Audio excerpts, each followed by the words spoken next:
तो देखिए बच्चों, इससे पहले के लेक्चर में हम लॉ ऑफ फ्लोटेशन पे बात कर चुके हैं। तो मैंने आपको बताया था कि अगर किसी बॉडी की डेंसिटी लिक्विड से ज्यादा है तो वो सिंक कर जाएगी।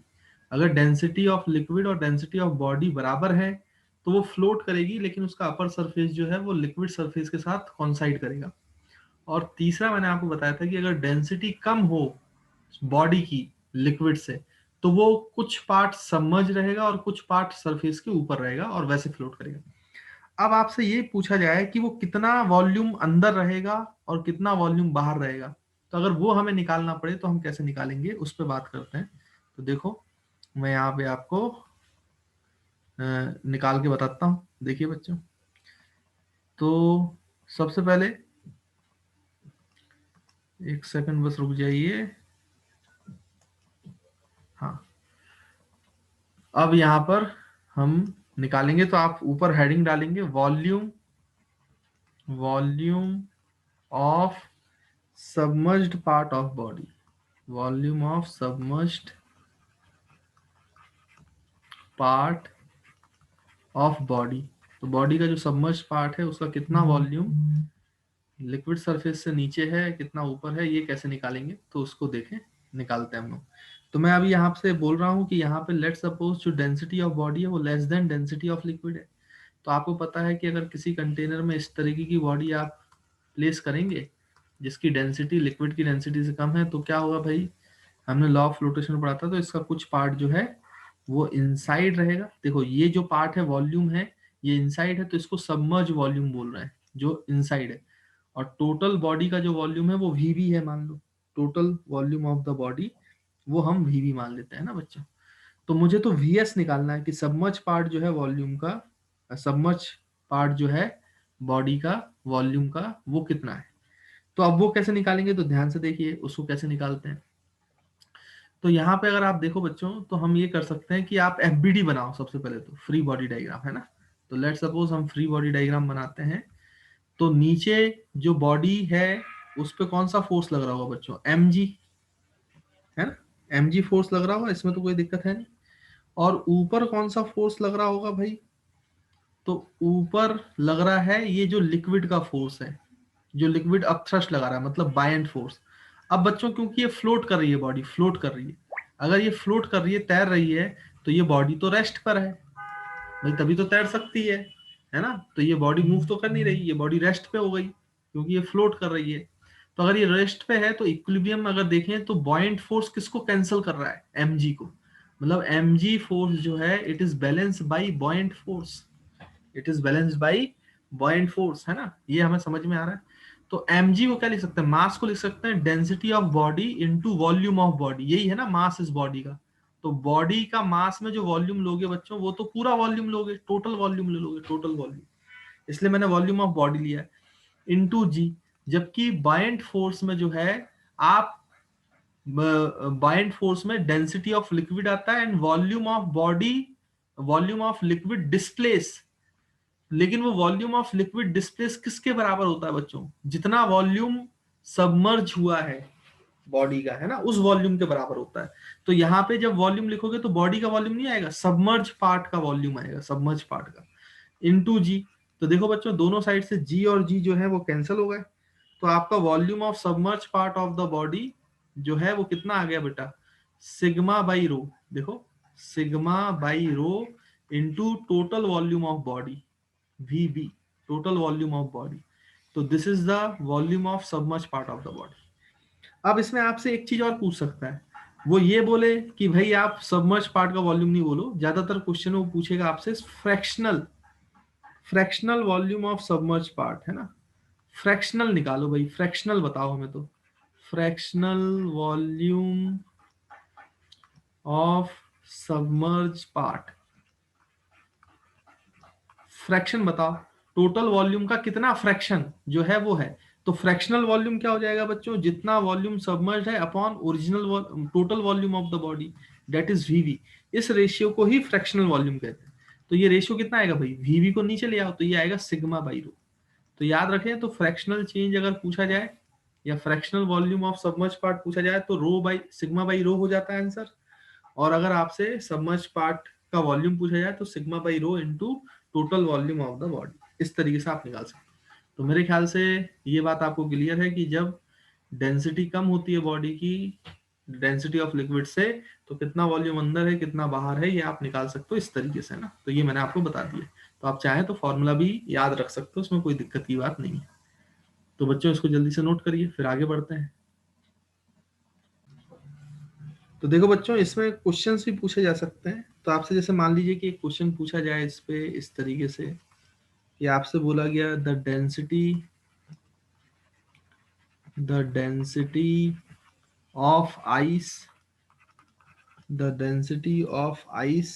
Is 900 kg per metre cube.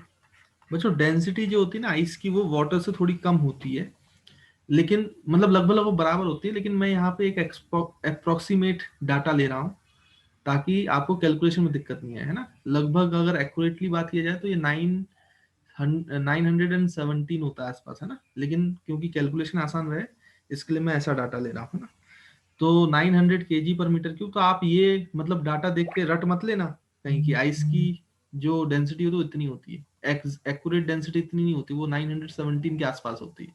But मैं कैलकुलेशन के लिए यहाँ पे आसान डाटा ले रहा हूँ, है ना, तो इस बात का ध्यान रखिएगा। 900 kg per metre cube and the density of sea water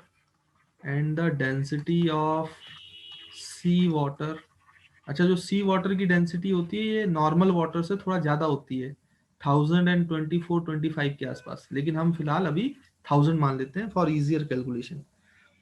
तो ये हमने 1000 kg पर मीटर क्यूब ले लिया। उसके बाद फिर आप यहाँ पे लिखोगे, मतलब आपसे क्वेश्चन पूछा गया है डेंसिटी ऑफ आइस आपको इतना दिया है and density of sea water जो है वो आपको इतना दिया है। अब आपसे पूछा गया क्वेश्चन में कि what fraction of iceberg what fraction of iceberg do we see do we see above the surface of sea above the surface of sea। तो मान लीजिए कि ऐसा है बच्चों कि आप जो सी है वो कहीं एंटार्क्टिक या आर्टिक सर्कल में है जहां पे ठंड बहुत ज्यादा, वहां बड़े बड़े आइसबर्ग होते हैं, आपको पता है। तो आइसबर्ग होगा तो वो तैरेगा, किस पे तैरेगा भाई, सी वाटर पे तैरेगा, सरफेस पर, है ना बच्चों। तो कितना पोर्शन सी वाटर का, मतलब आइसबर्ग में सी वाटर में कितना पोर्शन आइसबर्ग बर्ग का जो है वो हमें दिखाई देगा और कितना नहीं दिखाई देगा। तो ये सवाल आपसे पूछा गया है। आपको दोनों की डेंसिटी बता दिया गया है, आइस की density 900 kg per metre cube और सी वाटर की density 100 kg per metre cube. तो चलिए अब इसको सॉल्व करते हैं, देखें कैसे सॉल्व किया जाएगा बच्चों इस सवाल को।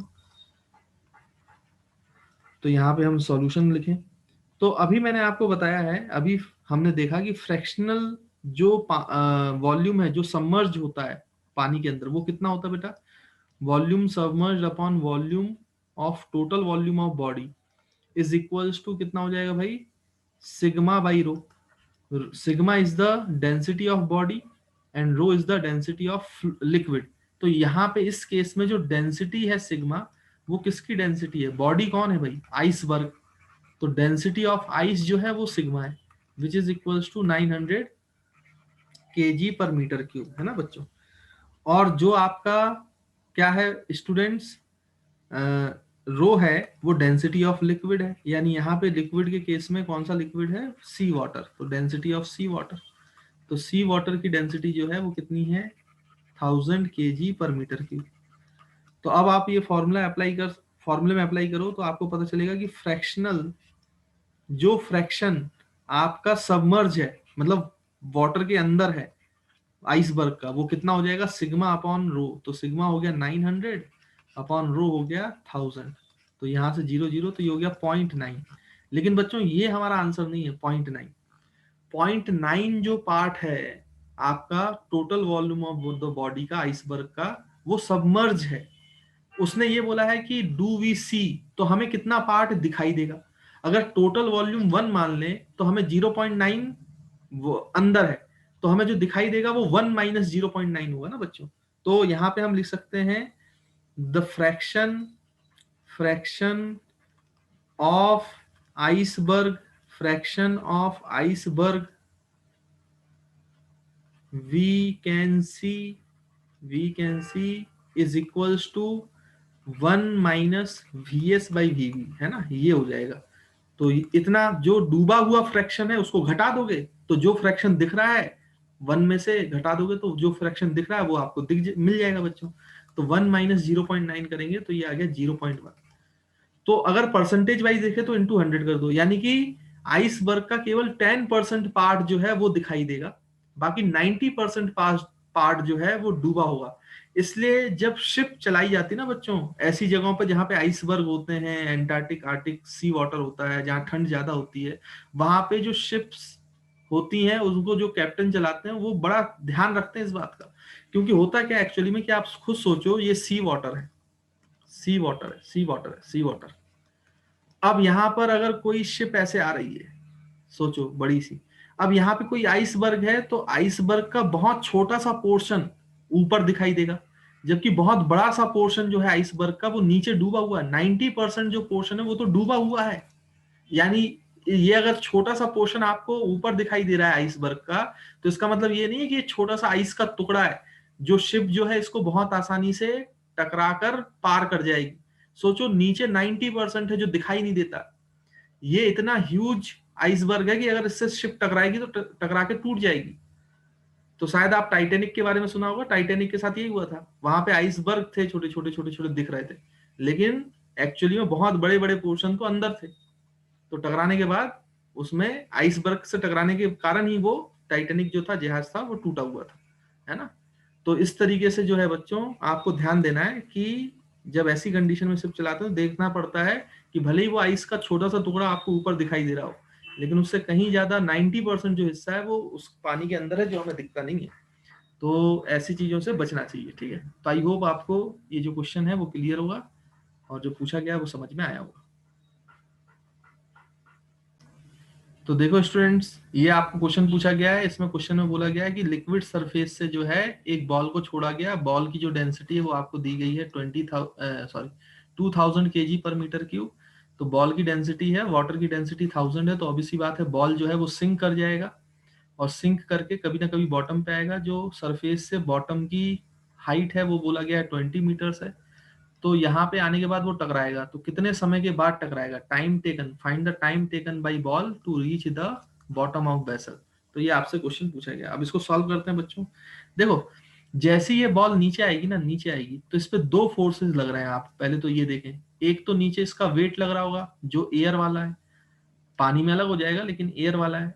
पानी में अलग इसलिए हो जाएगा क्योंकि ऊपर की तरफ फोर्स ऑफ बायंसी लगेगा, तो नेट फोर्स जो है वो नीचे की तरफ लगेगा, एफ नेट। तो एफ नेट को हम क्या लिख सकते हैं बच्चों, M A, mass into acceleration, इस बॉडी का मास इंटू एक्सलरेशन। अगर मुझे एक्सलरेशन मिल जाए तो यहां से इसको रिलीज किया गया है तो इसकी इनिशियल वेलोसिटी 0 है, एक्सलेशन मिल जाएगा, डिस्प्लेसमेंट मुझे पता है कि 20 मीटर नीचे आना है, तो फिर मैं निकाल सकता हूँ ना, कोई दिक्कत की बात नहीं है। अगर ये एक्सलेशन कांस्टेंट हुआ तो इक्वेशन ऑफ मोशन लगा लूंगा मैं, उसमें कोई प्रॉब्लम है नहीं मुझे।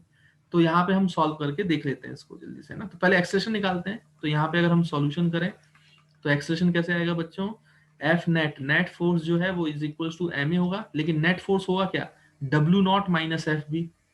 तो W naught minus F B लिखना पड़ेगा भाई।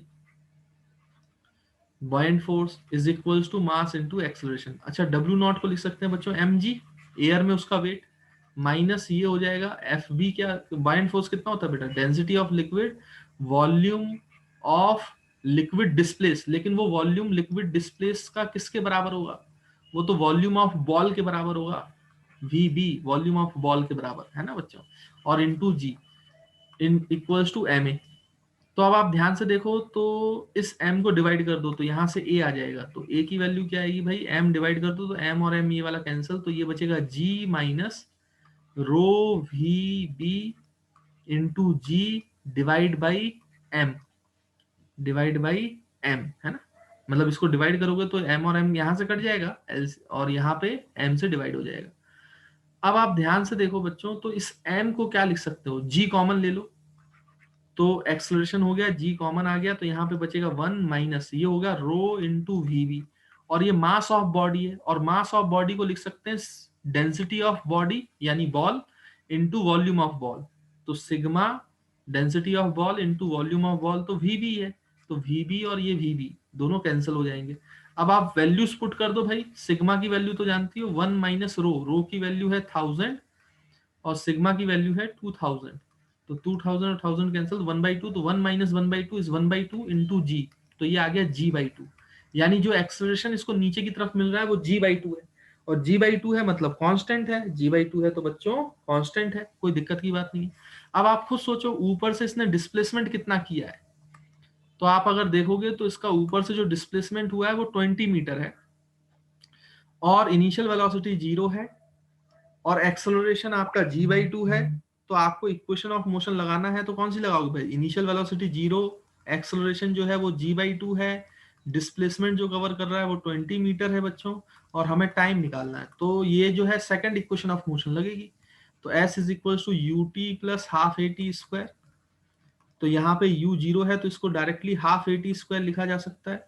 तो s की वैल्यू, डिस्प्लेसमेंट की वैल्यू जो है वो 20 हो गया, ये हाफ हो गया बच्चों, एक्सेलरेशन जो है वो g/2, तो g/2 मतलब 10/2 कर दो भाई, और इज इक्वल्स टू जो है आप बच्चों इंटू टी स्क्वायर कर दो।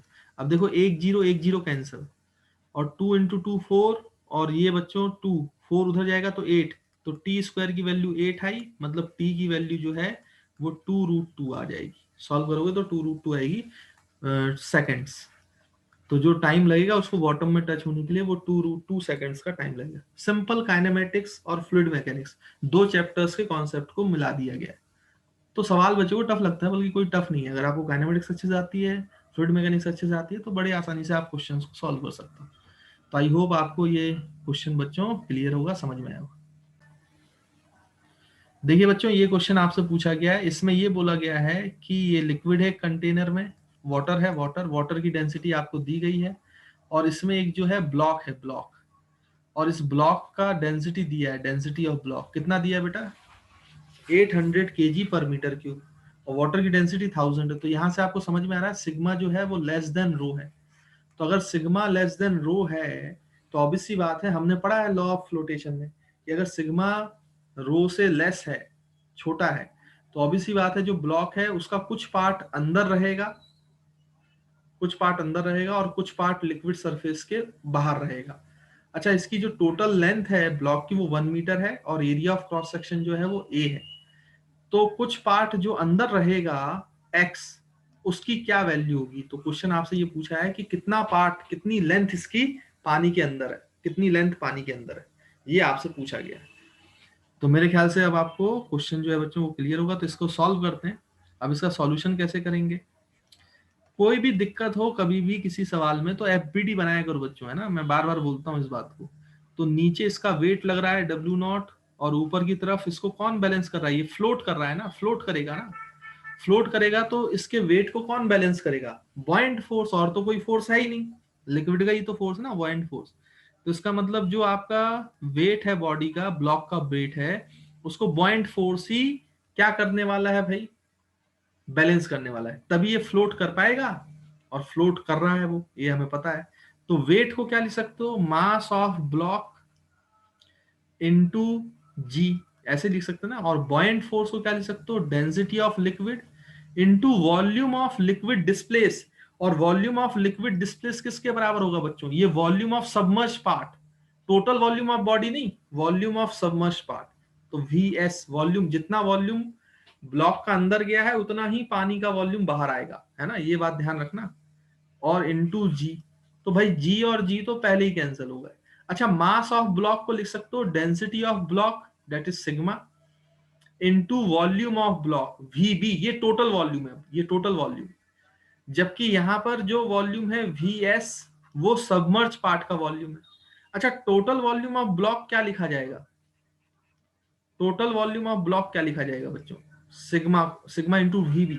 तो टोटल वॉल्यूम को लिखा जाएगा area of cross section into height. तो ये है area of cross section A into height है बच्चों 1। ये आपका वॉल्यूम ऑफ बॉडी है, total volume of body, equals to density of water into submerge part, volume of submerge part. तो submerge part का वॉल्यूम कितना है बेटा, ये एक्स हाइट सबमर्ज है और एरिया ऑफ क्रॉस सेक्शन तो ए ही है। तो जो वॉल्यूम पानी के अंदर है वो वही वॉल्यूम पानी का बाहर गया है, तो वो कितना हो जाएगा, area of cross section into length जो पानी के अंदर है, तो ये हो जाएगा area of cross section into length that is x. अब यहां से देखो बच्चों, area of cross section cancel out हो गया। सिग्मा की वैल्यू देखो, सिग्मा की वैल्यू है 800, रो की वैल्यू है 1000 इंटू एक्स, तो यहां से 2 0 कैंसिल, तो एक्स की वैल्यू आ गई 8/10 which is equals to 0.8 metres. तो this is the value of X. तो आई होप बच्चों आपको समझ में आएगा कि इस टाइप से अगर आपसे पूछा जाए कि कितनी लेंथ डूबी हुई है किसी बॉडी की और हमें उसकी डेंसिटी पता है, तो हम इस तरीके से बड़े आसानी से निकाल सकते हैं ना, तो इसमें कोई प्रॉब्लम नहीं होनी चाहिए। अब देखिए बच्चों कि कई बार क्या होता है फ्लूइड मैकेनिक्स में कि हमें ये पता है कि डेंसिटी ऑफ सॉलिड अगर ज्यादा है, जैसे मैं आपसे बोलूं यहां पर कि कोई लिक्विड है, लिक्विड की डेंसिटी रो है और कोई बॉडी है, थोड़ा सा इसको बड़ा करके बना लेते हैं। यहाँ पर देखो बच्चों, फिर से मैं बना देता हूँ समझने के लिए। तो भाई ये आपका वेसल है, वेसल वाटर है ना, या लिक्विड है, और यहाँ पे कोई बॉडी है इस तरीके से, और ये सॉलिड बॉडी है, सॉलिड बॉडी है, और इसकी डेंसिटी जो है वो सिग्मा है, जैसा कि हम मानते ही आ रहे हैं शुरुआत से, कोई दिक्कत है नहीं। और ये जो लिक्विड की डेंसिटी वो रो है। तो मैंने आपको बताया था कि अगर density of liquid is less than sigma, sigma, तो ये बॉडी जो है वो सिंक कर जाएगी बच्चों, सिंक कर जाएगी, दिस बॉडी विल सिंक। तो ये बॉडी बहुत ही आसानी से सिंक कर जाती है ना। अब इसमें अगर आप थोड़ा सा चेंज करो ना, तो ये जो बॉडी है जिसकी डेंसिटी भले ही ज्यादा हो, किससे, लिक्विड की डेंसिटी से, तब भी आप इसको फ्लोट करा सकते हो। और ये जो कॉन्सेप्ट है ना, ये यूज किया जाता है बच्चों आपके शिप्स वगैरह में। एक बड़ा सवाल पूछा जाता है, मतलब बहुत फेमस क्वेश्चन है जो पूछा जाता है, कि आपने शायद पहले कभी सुना भी होगा। क्या क्वेश्चन होता है कि वाई अ नेल, नेल मतलब जो कील होती है ना, कीला होता है ना, तो nail, why a nail sink in water but a ship can float. जबकि उसी आयरन की बनी हुई शिप, उस आयरन की बनी हुई नेल जो है वो सिंक कर रही है, जबकि शिप जो है, शिप कैन फ्लोट। जबकि उसी आयरन की बनी हुई शिप जो है, स्टील की बनी हुई शिप जो है, वो फ्लोट करती है। इसका कारण क्या है? एक्चुअली में यहाँ पे थोड़ा सा दिमाग लगाया गया है। क्या दिमाग लगाएगा मैं आपको बताता हूँ। देखो बेसिकली कोई भी लिक्विड में कोई बॉडी जो है बच्चों, वो फ्लोट करेगी कि सिंक करेगी, ये इस बात पे निर्भर करता है कि नीचे उसका वेट लग रहा है, ऊपर बॉयंट फोर्स लग रहा है। तो अगर बॉयंट फोर्स बड़ा हो जाएगा वेट से, किसी तरीके से आप ऐसा कर पाओ कि बॉयंट फोर्स को बड़ा रख पाओ, ज्यादा कर पाओ, तो ऑब्वियस सी बात है अगर उसको वेट से ज्यादा कर दोगे तो फ्लोट कर जाएगी। अब बॉयंट फोर्स का फॉर्मूला क्या है? डेंसिटी ऑफ लिक्विड, जो कि चेंज नहीं कर सकते, volume of submerge part, volume of submerge part या immersed part of the body into G. अब आप इसमें देखो तो रो और G, they can not be change, not be changed. इनको थोड़ा चेंज कर पाओगे आप, ना तो लिक्विड की डेंसिटी चेंज कर सकते हो, ना आप gravity, acceleration due to gravity change कर सकते हो। अब अगर आपको बॉयंट फोर्स बढ़ाना है उसको तहराने के लिए, मतलब फ्लोट कराने के लिए, तो बॉयंट फोर्स आप बढ़ा सकते हो। अगर आप क्या बढ़ा दो, जितना ज्यादा आप वॉल्यूम रखोगे, वॉल्यूम सबमर्ज बॉडी का रखोगे, बिना बॉडी की डेंसिटी में चेंज लाए, मतलब आप ऐसा सोच सकते हो जो बॉडी कर रहे हो उसकी डेंसिटी को बिना चेंज करके अगर ऐसा कुछ करो कि उसका वॉल्यूम बढ़ाओ, वॉल्यूम बढ़ा दो, तो इफेक्टिवली बॉयंट फोर्स बढ़ जाएगा। और बॉयंट फोर्स बढ़ जाएगा तो ये बॉडी जो पहले सिंक कर रही थी वो तैरने लगेगी। तो इसके लिए करते क्या है, इसके लिए बच्चों ऐसा करते हैं, देखो ये जो ऑब्जेक्ट है, ये जो सॉलिड ऑब्जेक्ट है, इस सॉलिड ऑब्जेक्ट की जगह आप यहां पे इसको हॉलो बना लो, हॉलो, हॉलो। तो इस बॉडी का जो पार्ट है, अगर इसको मैं हॉलो ऑब्जेक्ट बना लूं, हॉलो ऑब्जेक्ट, यानी कि सोचो ये इस तरीके का होगा, मतलब अंदर खाली है, देखो अंदर खाली है, मतलब इसकी कुछ थिकनेस होगी ये, तो ये वो मेटल है, मेटल है। अब अंदर बच्चों इसमें एयर आ गई है, एयर मतलब खाली है, यहाँ पे अंदर कुछ भी नहीं है, ये हॉलो ऑब्जेक्ट है। तो आप अगर ध्यान से देखें तो ये वॉल्यूम अभी भी उतना ही डिस्प्लेस कर रहा है जितना पहले डिस्प्लेस कर रहा था, लेकिन क्योंकि इसकी केवल ये थिकनेस वाला मटेरियल है, अंदर का कुछ भी नहीं है, इसलिए ये जो है इसमें बाइंड फोर्स इतना जरूर होगा क्योंकि अंदर का पूरा मटेरियल खाली हो गया है, तो इसका वेट कम हो गया ना, और वेट कम हो गया है, बाइंड फोर्स उतना ही है क्योंकि अभी भी ये उतना ही लिक्विड डिस्प्लेस करेगा, उतना ही लिक्विड डिस्प्लेस करेगा जितना पहले कर रहा था, क्योंकि हॉलो है ना भाई, हॉलो करोगे तो उतना ही लिक्विड को ये डिस्प्लेस करेगा जितना वॉल्यूम अंदर जाएगा, लेकिन अंदर मटेरियल कम हो गया, उसका वेट कम हो गया है, इसलिए ये आसानी से क्या कर जाएगा बच्चों, फ्लोट कर जाएगा। यही कॉन्सेप्ट यूज करते हैं शिप के केस में। अब आप खुद सोचो, अगर एक नेल है तो उस नेल का जो मास है, उसकी डेंसिटी जो है उसमें बहुत ज्यादा चेंज नहीं लाया आपने, उसको अंदर से हॉलो नहीं किया, तो वो सिंक कर जाएगा, सिंक कर जाएगा। लेकिन उसी की जगह आप शिप देखो तो शिप कैसे बनती है बच्चों, शिप अंदर से पूरी हॉलो होती है, हॉलो होती है। अब जब ये हॉलो होती है तो इसका जो मटेरियल होता है उसका वेट कम हो जाता है क्योंकि ये हॉलो है, जबकि ये ज्यादा वॉल्यूम डिस्प्लेस करती है, वॉल्यूम बहुत ज्यादा डिस्प्लेस करती है, तो इस पे लगने वाला जो फोर्स है बॉइंट फोर्स, वो ज्यादा हो जाता है, ज्यादा हो जाता है।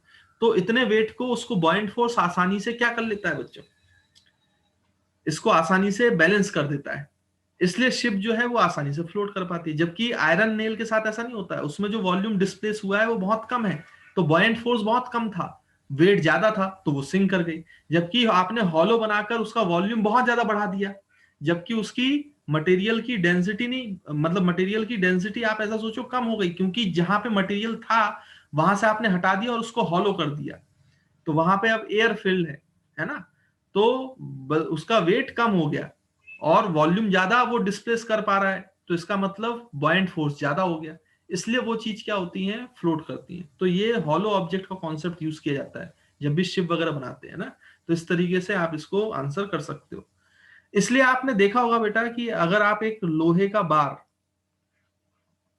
है ना, अगर वो आप इसमें जैसे नेल की बात करें तो नेल डूब जाता है, लेकिन वहीं आपके आयरन की बनी हुई केन है ना, जो केन आते हैं ना, कोल्ड ड्रिंक्स वगैरह की केन आती हैं जो, अगर उसमें से आप कोल्ड ड्रिंक पी लो तो केवल केन बची, तो वो भी आयरन की बनी होती है, शीट की है ना, तो उसको अगर आप डालोगे तो वो आयरन की केन जो है वो आसानी से तैर जाती है। किस पे तैर जाती है बच्चों, पानी पर। क्यों, क्योंकि ये हॉलो ऑब्जेक्ट का कॉन्सेप्ट है, इसमें मटेरियल कम लगा है तो वेट कम है, बट क्योंकि इसको हॉलो कर दिया है तो ये वॉल्यूम ज्यादा डिस्प्लेस करेगा, और अगर वॉल्यूम ज्यादा डिस्प्लेस करेगा तो बॉयंट फोर्स बढ़ जाएगा, और बॉयंट फोर्स बढ़ जाएगा तो आसानी से उसके वेट को क्या कर सकता है बच्चों, बैलेंस कर सकता है, इसलिए वो चीजें जो है फ्लोट करने लगती हैं। तो ये तरीका होता है, ये लॉजिक होता है चीजों को फ्लोट कराने के लिए, मतलब हम हैवी डेंसिटी की चीजों को, जिसका लिक्विड से ज्यादा डेंसिटी है, उसको अगर चाहें तो फ्लोट करवा सकते हैं बाय मेकिंग इट हॉलो, है ना, इस तरीके से हम उसको जो है फ्लोट करा सकते हैं आसानी से। तो यही कॉन्सेप्ट जो है वो शिप वगैरह में यूज किए जाते हैं। तो आई होप आपको ये पॉइंट जो है बच्चों वो क्लियर होगा।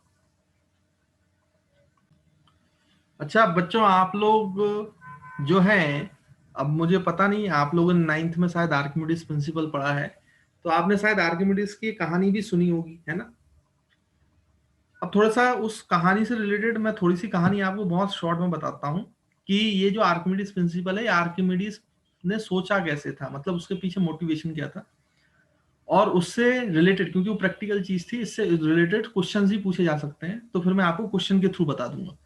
तो क्या हुआ था कि भाई ग्रीक में था शायद, है ना, मुझे एग्जैक्टली याद नहीं है, आप सर्च करोगे तो मिल जाएगा।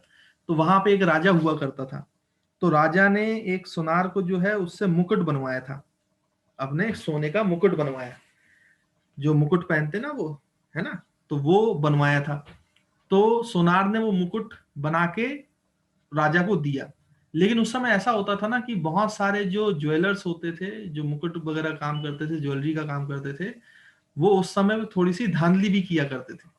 यानी ऐसा आप समझो कि मुकुट सोने का बनाया, उसमें जो है पीतल मिला के दे दिया, ब्रास मिला के दे दिया, कॉपर मिला के दे दिया, मतलब अंदर से और बाहर से सोने का बना दिया, किसी को पता भी नहीं चलता था उसका, वो मटेरियल सस्ता होता था तो सोनार को जो है या ज्वेलर को जो है वो फायदा हो जाता था।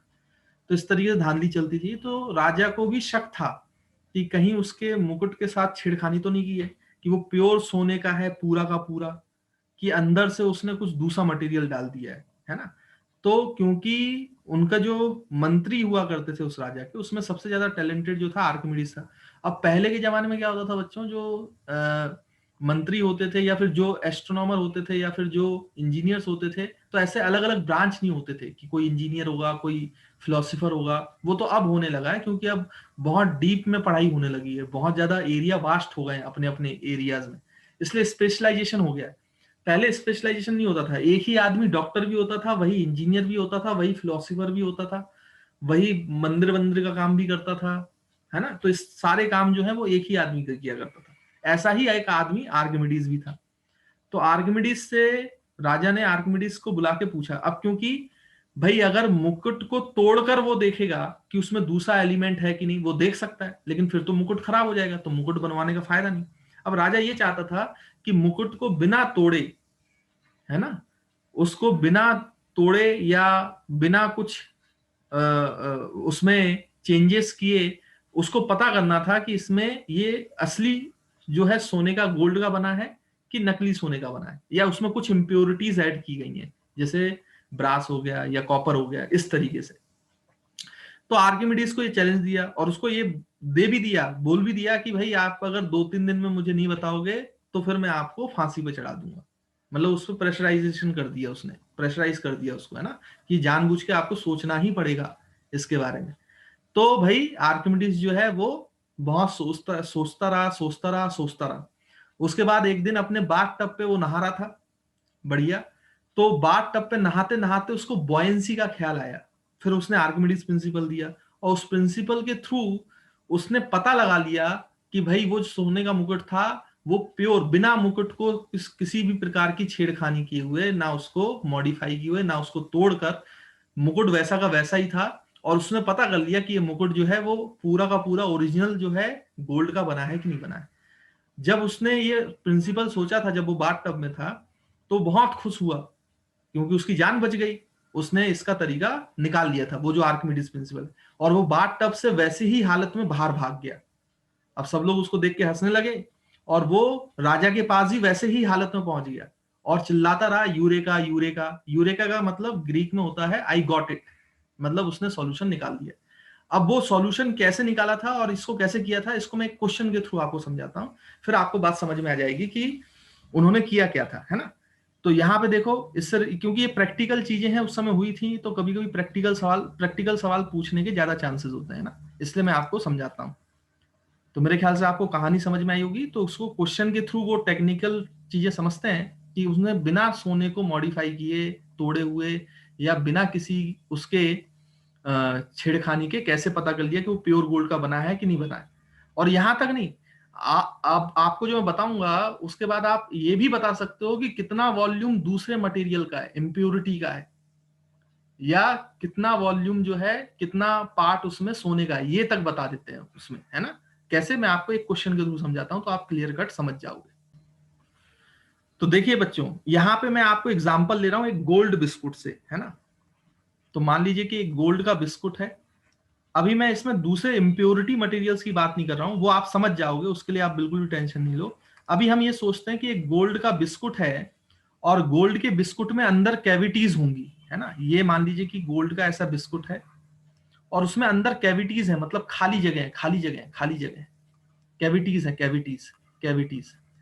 तो अगर आपसे ये बोला गया, मतलब जो क्वेश्चन मैं बता रहा हूं उसमें आपको ये बोला गया कि ये जो कैविटीज हैं, जो गोल्ड के बिस्कुट के अंदर इनसाइड कहीं कहीं खाली जगह है, जो कैविटीज हैं, उनका क्या वॉल्यूम है, ये आपको निकालना है। तो वॉल्यूम ऑफ कैविटीज निकालना है इस गोल्ड बिस्कुट में, ये क्वेश्चन है। अब आपको कुछ चीजें उसने बता दी है, क्या क्या गिवन है डाटा में। तो पहली चीज जो आपको डाटा में उन्होंने दिया है, वो दिया इस गोल्ड बिस्कुट का एयर में जो उसका वेट है ना। तो उसने कितना बोला है कि वेट, आपको जो गिवन डाटा है, गिवन डाटा, है ना बच्चों, गिवन डाटा, उसमें आपको क्या क्या दिया है कि वेट ऑफ गोल्ड बिस्कुट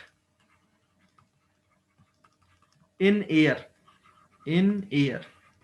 तो एयर में उसका वेट दे दिया है आपको, कितना दिया है, 10 न्यूटन भाई, ठीक।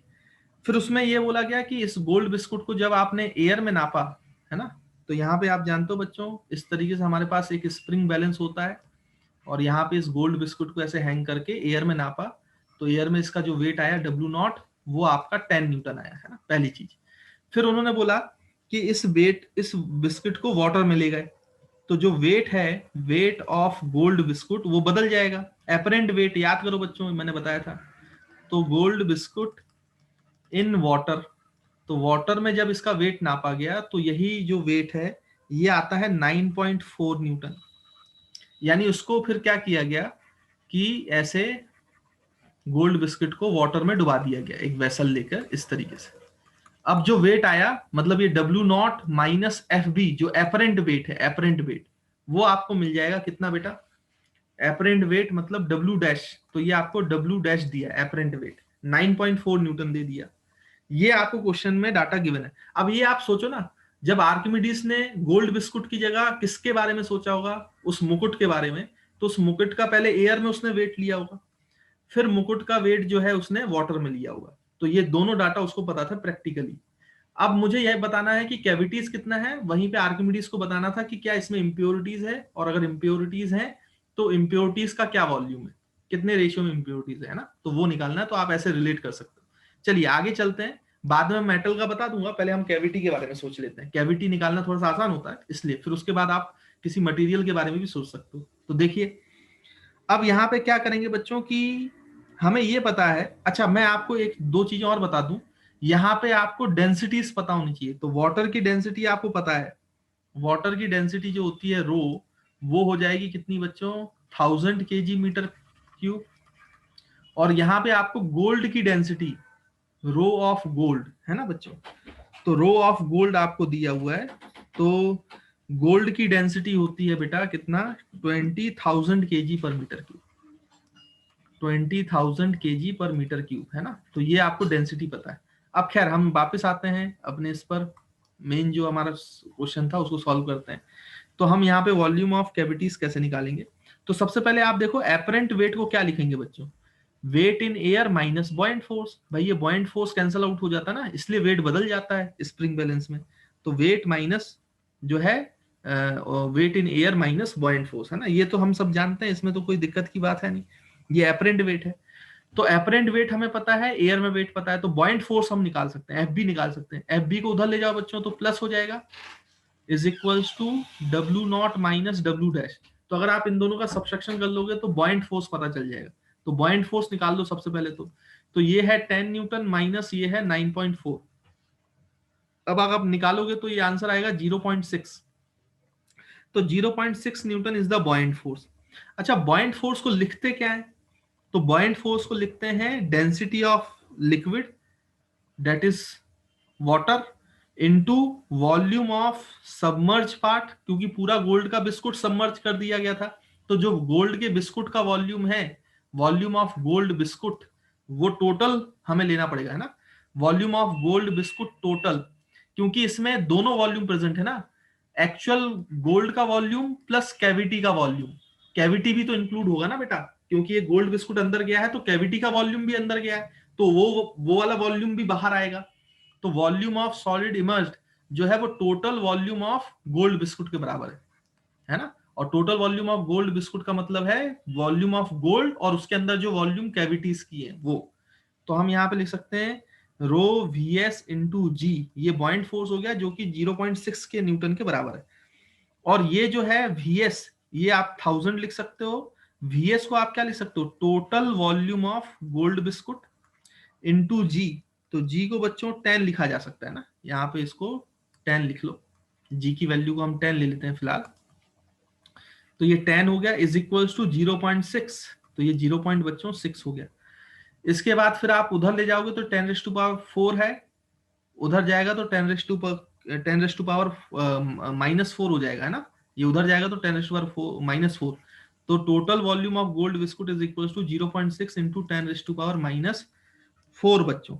और total volume of gold biscuit को लिखा जा सकता है वॉल्यूम ऑफ गोल्ड जो बिस्कुट में एक्चुअल वॉल्यूम ऑफ गोल्ड है plus total volume of cavity, cavity का वॉल्यूम सम होगा ना, इज इक्वल्स टू, इसको लिख सकते हो 6 ले लो तो एक पावर माइनस में और बढ़ जाएगी, तो 6 इंटू 10⁻⁻⁵। तो एक इक्वेशन मिल गई बच्चों, लेकिन यहाँ पे दो वेरिएबल है, वॉल्यूम ऑफ एक्चुअल गोल्ड और volume of cavities in gold biscuit. तो हमें एक इक्वेशन और चाहिए। अब दूसरी इक्वेशन कहां से आएगी? तो दूसरी इक्वेशन आप निकाल सकते हो, उसके लिए हम एक और इक्वेशन बनाएंगे। देखें तो भाई एक काम करते हैं, यहाँ पे दूसरी इक्वेशन लिखते हैं बेटा। अगर हम मास ऑफ गोल्ड देखें, mg मास ऑफ गोल्ड, तो उसको क्या लिख सकते हैं बच्चों? Density of gold into volume of actual gold. जो उसका एक्चुअल मास है वो तो बच्चों ये रहेगा, और वॉल्यूम, क्योंकि आप मास तो नाप ही सकते हो, तो मास जब नापोगे तो density of gold into volume of gold, जो एक्चुअल वॉल्यूम होगा इसमें। इस बिस्किट में तो दोनों का वॉल्यूम है ना, लेकिन यहाँ पे एक कैविटी है तो कैविटी का वॉल्यूम काउंट नहीं होगा। यहाँ पे इसका वॉल्यूम काउंट होगा केवल जो मास कंसीडर करा रहा है, वॉल्यूम ऑफ गोल्ड। तो यहां से एक्चुअल वॉल्यूम ऑफ गोल्ड निकल के आ जाएगा। एक्चुअल वॉल्यूम ऑफ गोल्ड कैसे निकाल लेंगे भाई? यहां से देखो बच्चों, तो ये आपका हो जाएगा मास of gold divide by density of gold.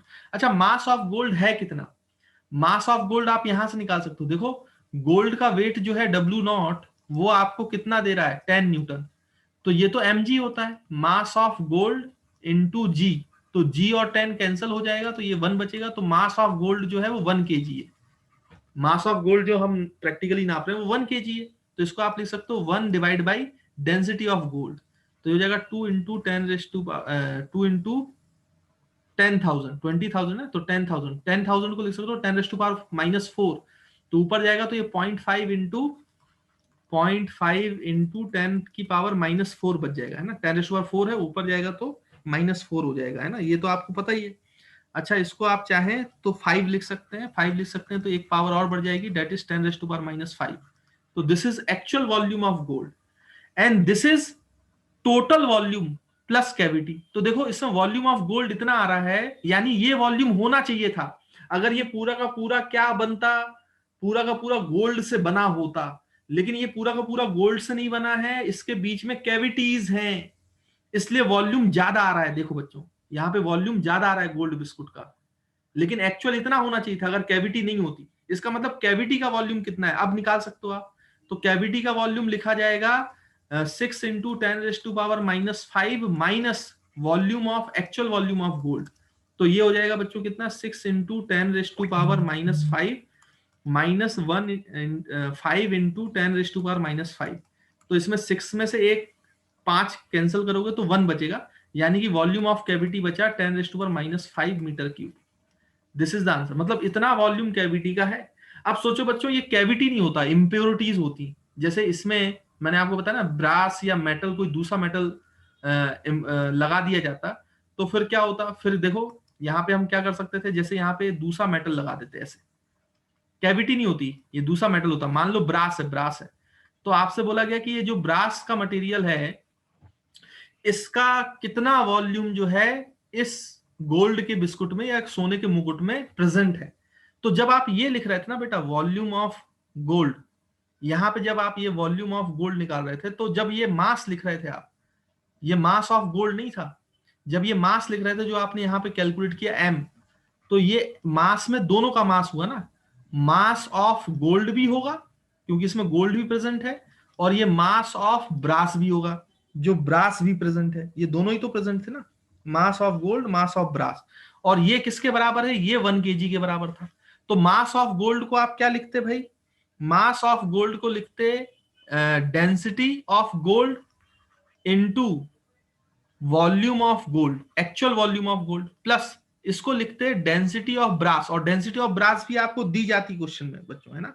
Density of brass भी दी जाती, into volume of brass is equals to 1। अब देखो इसमें ये पता है, ये पता है, तो फिर से एक इक्वेशन बन जाती, ये इक्वेशन नंबर 2 हो जाती, और एक इक्वेशन ये है इक्वेशन नंबर 1। तो यहां पे ये ब्रास हो जाता, गोल्ड प्लस ब्रास। तो ये दो इक्वेशन होती, दो वेरिएबल है, VG और VB। तो आपको दो आंसर मिल जाते हैं, दोनों इक्वेशन को सॉल्व करने से आंसर मिल जाता आपको। जब ये आंसर आप निकाल लेते, ये आंसर आपको मिल जाता, तो आपको वॉल्यूम ऑफ ब्रास पता चल जाता। अगर रियलिटी में यहाँ पे कोई भी मिक्सिंग नहीं है, अगर कोई भी दूसरा मटेरियल मिक्स नहीं किया गया था और प्योर गोल्ड का बना है, तो यहां पर ये VB जो है वो अपने आप 0 आ जाता है बच्चों। जब आप दोनों इक्वेशन सॉल्व करोगे ना, तो VB जो होगा, मतलब वॉल्यूम ऑफ ब्रास होगा या वॉल्यूम ऑफ कैविटी होती है, वो अपने आप 0 आ जाती है। अगर ऐसा नहीं है तो फिर दोनों का वैल्यू आएगा। वॉल्यूम ऑफ ब्रास या वॉल्यूम ऑफ कैविटी जीरो नहीं आएगा, इसका मतलब उसमें मिक्सिंग की हुई है, तो वहां पे गड़बड़ी है, जो कि आर्किमिडीज के केस में था।